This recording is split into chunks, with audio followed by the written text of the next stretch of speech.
I've compiled the 5 best NFL teams on how they did in the draft. So solely based on draft performance, the 5 best teams. Here we go. Yeah, I mean, per usual, when we do lists, we always start at 5 and go up to 1. So let's start at number 5. I think the Saints deserve some love here. I really like Talisi Fuaga from Oregon State, the tackle that they got. Probably the best run-blocking tackle that's been in the draft in the last couple of years. Good pass blocker, not his strength. His strength is running the football, which I think is good. It's a defensive coach, defensive culture where they're going to run the football, and they're going to go time, possession, control it. Plus, you still have Derek Carr, and we know that you're not really going to win big and throw over the top a ton with Derek Carr. So you're going to have to run the football, and Fuaga being up front is a huge get. Kool-Aid McKinstry is a really good DB. Anytime you get an Alabama Nick Saban coach DB, you did something right. Yeah. And I don't hate the Spencer Rattler pick in the, 3rd or 4th round that was.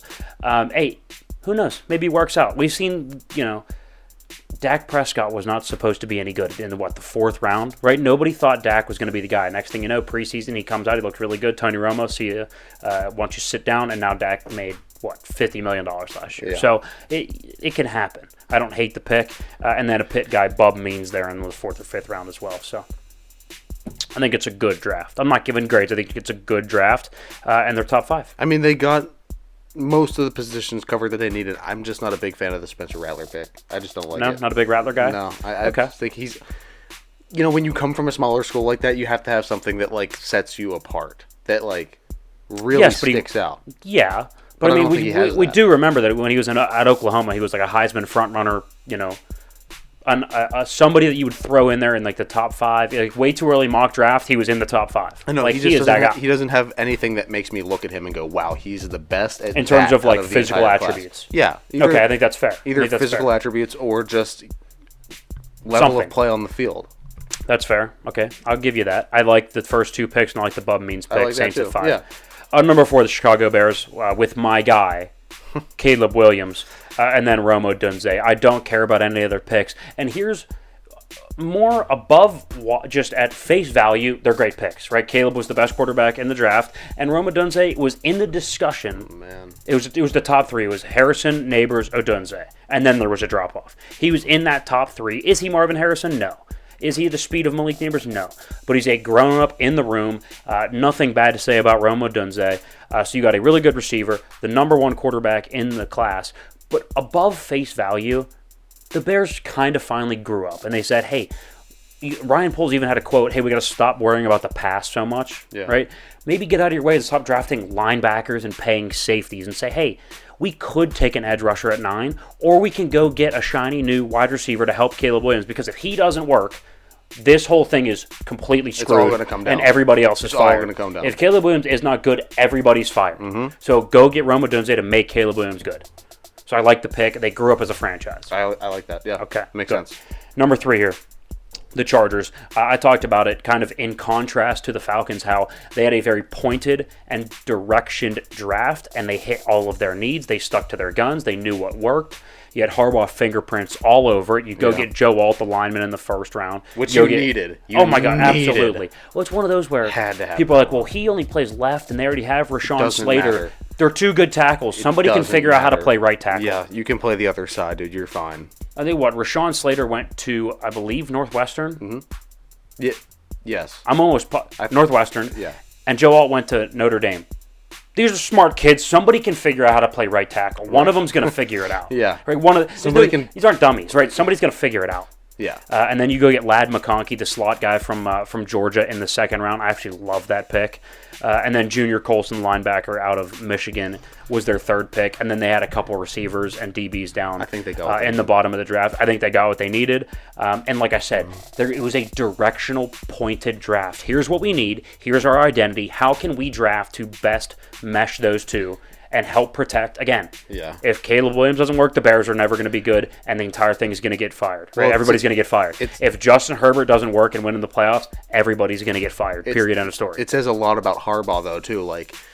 If you are new and you come into a system and everything is just, it looks haywire, it looks like your mind was scattered during draft day, that's not a very good sign, right? No. You need the main guy in the room the head of the ship, the face of the franchise, and the coach to at least be, have his head screwed on the right way and know what he wants to go get and have an identity in mind and a culture that he wants to build. Right, and that's where people are like, oh, well, the Falcons got two, they have two good quarterbacks now. Like, that can't be bad. Yes, but it was a scatterbrained decision. Yeah. Because so basically how NFL contracts works, little mini sidebar because we have time, right? You give a signing bonus to a player, right? That now affects their. They screwed the contract with Kirk Cousins and how they set it up with signing bonus and what goes on the cap, what doesn't go on the cap. So you can't even move him after a year without taking on a massive dead cap hit. Mm-hmm. So it's if you thought there was a chance that you were going to draft somebody at 8, you would have structured his contract so you could move off of it in a much better way, or even trade him and it not be so punitive to trade him. Yeah. So it tells you that it wasn't even thought out.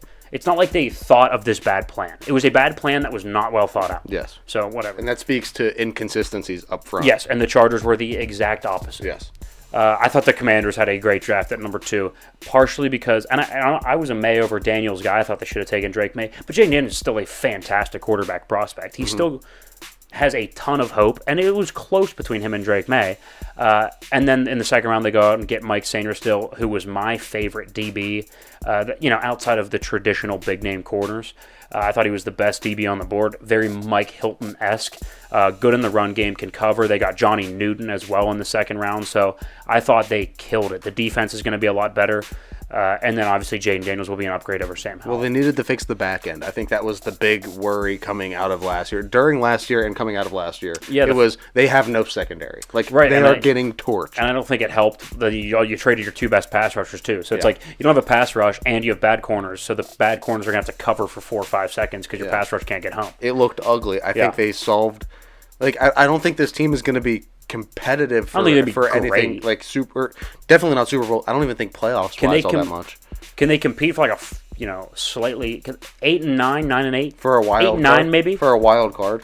But in a weaker NFC, can they compete for a wild card? Maybe, but I think they are ranked this high in our draft, our draft performances, just because they addressed almost every need that they needed to. If you could put a percentage on them making the playoffs, what would you give them? I would go 20% they can make the playoffs. I was going to go 31 that they sneak into a wild card. Oh, okay. So you're actually a little higher than I am. I thought I was going to be higher on them than you were.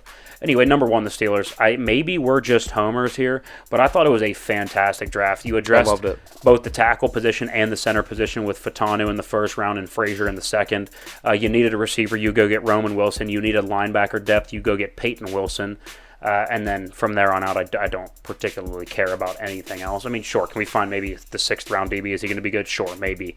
But I'm not going to sit here and try to make predictions on the 6th and 7th round guys. No. That's not what I'm going to do here. So, but I think their first 3 to 4 guys, I think they walk in impact starters day 1. Yeah, I couldn't agree more. I think they're going to be fantastic. I think they definitely moved the right way. I think this sets the Steelers up to be very competitive, along with the very strong. You want to talk about another pointed draft? They want to run the football this year, and they went and got 2 maulers up front. Mm-hmm. Maulers. That offensive line is significantly better than it was 2 years ago. They have done a fantastic job. I love their draft class, and somebody that would be great to get on and pick their brain with this would be Mike DeCastro coming up pretty soon. Yeah, absolutely. I would love to get him on an episode here. He would be able to deep dive into the Steelers draft for sure with us. Yeah. Overall, I love the picks from Pittsburgh. Take us back down through the list. Steelers at 1, Commanders at 2, Chargers at 3, Bears and Saints 4 and 5 respectively. That's our top 5 there for draft teams. How they did in the draft. There we go. Okay, so